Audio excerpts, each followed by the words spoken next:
Good morning friends, welcome back to my channel SB family. দেখো, আমি আজকে তোমাদের সকাল সকাল পুজো দেখিয়ে আমি গুড মর্নিং করছি। কারণ আজকে সকাল সকাল আমি পুজো দিয়ে দিয়েছি, কারণ আজকে বৃহস্পতিবার, আর বৃহস্পতিবার দিন একটু টাইম লাগে পুজো দিতে।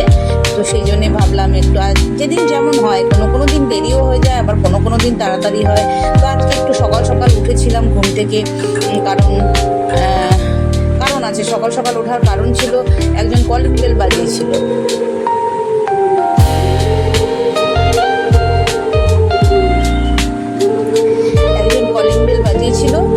মাসি আমাদের যে রান্না করে, আমার যে মাসি, তার কেউ মারা গেছে, ওনারা পরিচিতি, সেই জন্য মাসিকে ডাকতে এসেছিলো।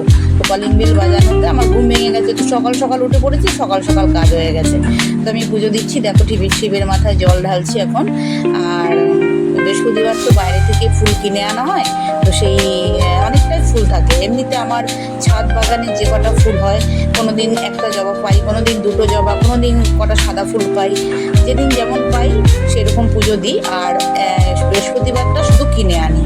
এমনি গাঁদা ফুলের মালা কিনে আনলেও হয়, কিন্তু ফুলগুলো একটু কেমন হয়ে যায়, সেই জন্য আমি আর আনি না। ওই ফ্রেশ গাছ থেকে যে কটা পাই সেটা দিয়ে পুজো দিই। আর ওই যে লক্ষ্মীর ঘরটা আমি বসিয়ে দিলাম, দেখলে তোমরা। তারপরে যা ঝুড়িতে ফুল ছিল, আমার জবা ফুল ছিল বেশ 4-5টা জবা ফুল ছিল, কালী মাতাকে দিলাম। আর সাদা ফুল আমার গুরুদেবকে দিচ্ছি, এই যে আমার গুরুদেবকে দিচ্ছি। আর বেলপাতা দিলাম, দেখলে তোমরা, এই শিবের মাথায় বেলপাতা দিলাম। তো আজকে বৃহস্পতিবারের পুজোটা আমার হয়ে গেল মোটামুটি সকাল সকাল। আর সকাল সকাল দেখবে পুজোটা হয়ে গেলে না, মনে হয় অনেক কাজ হয়ে গেছে। তো চেষ্টা করি আমি যে পুজোটা আমি তাড়াতাড়ি করে ফেলার, বাট কোনো সময় এমনই পরিস্থিতি হয় কি আর হয়ে ওঠে না, বুঝতে পেরেছো? তো চলো, আমি এখন বাজাবো শঙ্খ বাজাবো। একটু জল দিয়ে ধুয়ে নিয়ে নিচ্ছি, তাহলে ভালো করে সুন্দরভাবে আওয়াজটা হয়।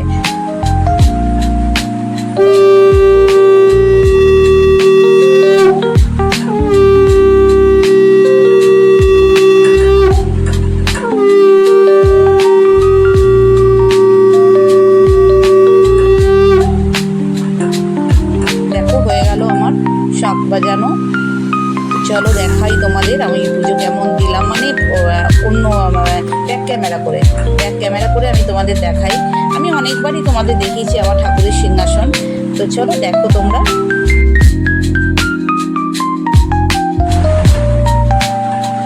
দেখো ফ্রেন্ডস, আমার হয়ে গেল পুজো।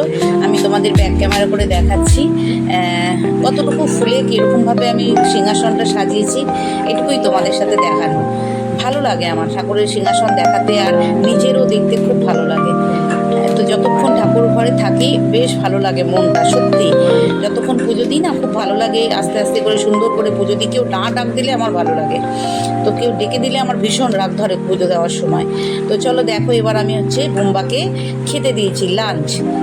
এই দেখো, বোম্বাকে বললাম, বোম্বা একটু ওইদিকে ঘুরে হাই করে দাও। বোম্বাকে হাই করে দিল। তো চলো, বোম্বাকে দুপুরবেলার লাঞ্চ 1টা বেজে গেছে বোম্বার। আর ওই থালাটা দেখছো এই পাশে যেটা আছে, ওটা আমাদের ডগিকে, মানে রাস্তার ডগিকে খেতে দেওয়ার জন্যে। আর এবার দেখো দুপুরবেলা লাঞ্চ, এটা হচ্ছে আমার ছোটকা, মানে আমার ছোট ছেলে। তো ছোট ছেলে লাঞ্চে কি খাবে? পাস্তা। এসে বললো আমাকে পাস্তা বানিয়ে দাও মামি। তো বললাম চলো, আর কি করব, ও যেটা খাবে সেটাই বানিয়ে দিতে হবে। ভাত খাবে না, দুপুরের ভাত নেই, হচ্ছে পাস্তা।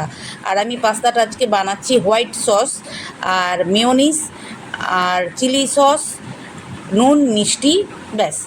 আর দেবো অরেগানো আর চিলি ফ্লেক্স, ব্যাস। এই কটা জিনিস দিয়ে আমি এই পাস্তাটা ওকে বানিয়ে দিচ্ছি। দেখো, বেশ সুন্দর খেতে হয়েছিল, ছেলে যেটা বলল, দারুণ টেস্টি হয়েছিল মামি। তো আমি বিভিন্নভাবে বানিয়ে দিই, জানো তো। কখনো অন্য রকম মশলা দিয়ে বানিয়ে দিই। আর আছে চিকেন, সরি তোমাদের তো বলতেই ভুলে গেছি, প্রথমে দিয়েছি চিকেনের ছোটো ছোটো পিস করে কেটে। চিকেনটাকে ভালো করে ম্যারিনেট করা থাকে আমার দই দিয়ে, সেই চিকেনের টুকরোগুলো আগে তেলের মধ্যে দিয়ে, তারপরে হোয়াইট সস দিয়েছি, মেয়োনিজ দিয়েছি, আর নুন দিয়েছি, আর মিষ্টি দিয়েছি, আর দিয়েছি তোমাদের ওই কী বলে ওটা, ব্ল্যাক পেপার, হ্যাঁ। ঝালের জন্য দিয়েছি ব্ল্যাক পেপার, নুন মিষ্টি ব্ল্যাক পেপার, মানে টক, নুন মিষ্টি এবং ঝাল তিনটে পরিমাণটা ঠিকঠাক হলে ভালো হয় খেতে। আর তার সাথে দিয়েছি হোয়াইট সস অ্যান্ড মেয়োনিজ, ঠিক আছে। তো এই দিয়ে ভালো করে এইবার দিয়ে দিচ্ছি অরেগানো, দেখো এটা অরেগানো দিচ্ছি আমি। আর দেবো চিলি ফ্লেক্স, এটা একটু ডেকোরেশনের জন্যে, আর প্লাস একটু হয়তো টেস্ট হয়, একটু টেস্ট হয় চিলি ফ্লেক্সটা থাকলে দেখতেও ভালো লাগে, আর হয়তো মুখে পড়লে একটু টেস্ট হয়, কারণ আমি তো আর খাই না, আমার খেতে ভালোও লাগে না পাস্তা ফাস্তা, আমি একদমই ভালো খাই না, ওই ছেলেকেই বানিয়ে দিই। তো চলো দেখো হয়ে গেল আমার ঝটপট পাস্তা বানানো। এটা বানাচ্ছি হচ্ছে মাটির একটা প্যানে, এটা একবার কিনে নিয়ে এলো, এই মাসখানেক আগেই কিনে নিয়ে এসছে। তো এই প্যানটাতে দেখলাম, বা রুটিও করা যাবে, পরোটাও করা যাবে, আবার এই পাস্তাটাও দেখলাম হয়ে গেল। তো ভালোই রান্না হয়ে গেল বাটির ইয়েটাতে, আর গ্যাসেই করছি। তো দেখো আলটিমেট হয়ে গেল। এটা আমার ছোট ছেলেকে দিচ্ছি, আর বরকার জন্য একটু রাখবো, কারণ আমার বরকা মানে আমার বোম্বা বড় ছেলে এইসব পাস্তা টাস্তা না খেতে চায় না। তো যেহেতু চিকেন আছে, আজকে একটু ট্রাই করব যে বাবু একটু খাও, দেখো ভালো লাগে নাকি। তো সেই জন্য ওর জন্য একটু দেবো বাটিতে, যদি ভালো খায়। বললো অবশ্য যে ভালো খেয়েছি, আমি এখন তো পরে ভয়েস দিচ্ছি, বললো ভালো খেয়েছি মাম্মি, ভালো লেগেছে, যাক খেতে শিখলেই ভালো। তো যাই হোক, দেখো দেখো তোমাদের লাস্ট লুকটা দেখাচ্ছি একটু। এই পাস্তাটা হচ্ছে পাইপের মতো, একটু বাঁকানো পাইপের মতো। আর এবার দেখো আমি নিয়ে দিয়ে এলাম আমার ছোটকাকে, এই যে আমার ছোটকা দাঁড়িয়ে আছে, ওর আবার মুখ দেখানো যাবে না। তো আমি ওকে জিজ্ঞেস করছি কেমন হয়েছে বাবা, নুন মিষ্টি সব ঠিক আছে তো? বললো হ্যাঁ দারুণ হয়েছে খেতে। তা আমি জিজ্ঞেস করলাম দোকান থেকে যে কিনে আনিস মাঝে মাঝে পাস্তা, তো সেটার মতো হয়েছে না তার থেকে ভালো হয়েছে? তো আমাকে বললো না দোকানের থেকেও ভালো হয়েছে, কারণ একদিন আমি নিজে দেখেছি দোকানের কিনাটা একদম বাজে হয়েছিল খেতে, একটুখানি মুখে দিয়েছিলাম ও সমস্তটাই ফেলে দিয়েছিল। তো আমি আজকে তাই বললাম, এই যে মুখ দেখানো যাবে না, গলা পর্যন্ত দেখিয়েছি।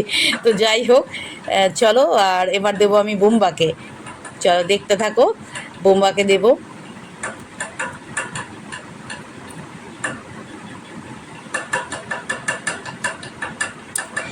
এই তো চলে এসছে আমার বোম্বা, দেখো এই যে বোম্বাকে জিজ্ঞেস করছি, বোম্বা ফু ফু দিয়ে খাচ্ছে দেখো।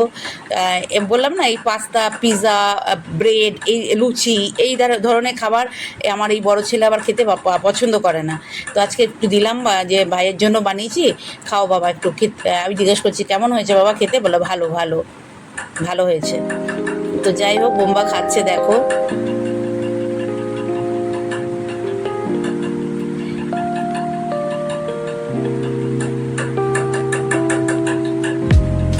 গরম, মুখে দিয়ে গরম লাগছে, এই যে আমি জিজ্ঞেস করছি কেমন হয়েছে, আমার হাত দিয়ে দেখাচ্ছে ভালো হয়েছে ভালো হয়েছে। ব্যাস ব্যাস, ও খাওয়া হয়ে গেছে দুপুরবেলা, তো ওর লাঞ্চ হয়ে গেছে, তোমাদের দেখালাম ওর লাঞ্চ করছে। এটা হচ্ছে ওই 2:30 নাগাদ, ও তো 1টার সময় লাঞ্চ খায়, আর এটা করেছি ও 3টের সময়। তো যাই হোক দেখো এখন আমি বিকেলবেলা গুড আফটারনুন বলছি তোমাদের, গুড আফটারনুন ফ্রেন্ডস। তো আমার কাস্টমার এসছে একজন, তো কোনো একটা দরকারে আমাকে ডেকেছে মেয়েটা, তো আমি নামছি আর তোমাদেরকে বলছি যে আমি নামছি এখন নিচে। আমার নামতে হয় না, তো আমাকে কোনো কিছু একটা জিজ্ঞেস করবে, সেই জন্য বললো, ডাকলো মেয়েটা, দিদিকে একবার আসুন, কাস্টমার ডাকছে তোমাকে। তো ওই জন্য গেলাম, আইব্রো হচ্ছিল, তো একটা অন্য মেকআপের ব্যাপারে একটু কথা বললো আমার সাথে। দেখো হাই বলছি তোমার, দেবো একটু দেখি, চিকেন আছে তো, চিকেন থাকলে একটু খেতে ভালোবাসে, তো অল্প একটু রেখেছি ওর জন্য, একটা ছোটো বাটির 1 বাটি। দেখা যাক, আমি ডাকি বলটাকে, দেখা তোমাকে।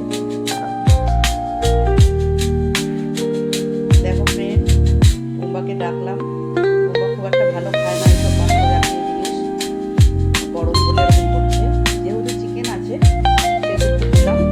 কেমন হয়েছে বাবা, কি খাচ্ছ বলো তো? পাস্তা চিকেন আছে, দেখো চিকেন আছে, আছে না?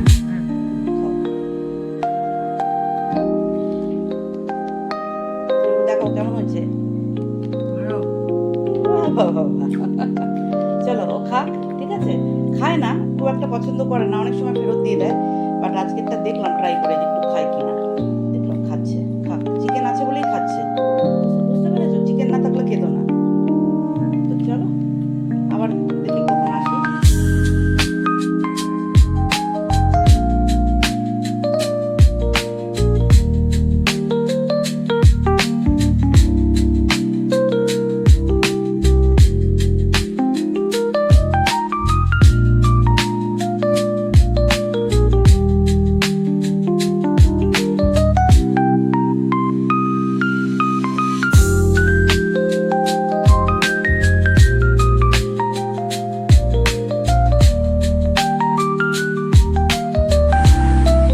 ঢুকে গেছি আমি। মেয়েটা তখন আইব্রো করলো, আইব্রো করা হয়ে গেছে। আইব্রোটা করার পর ও আপার লিপস করছে তখন। আর বাকি মেকআপের যা ব্যাপারে আমার সাথে কথা বলার হয়ে গেছে। তো চলো, আমার ব্লগটা এখানেই শেষ করলাম। টাটা, বাই।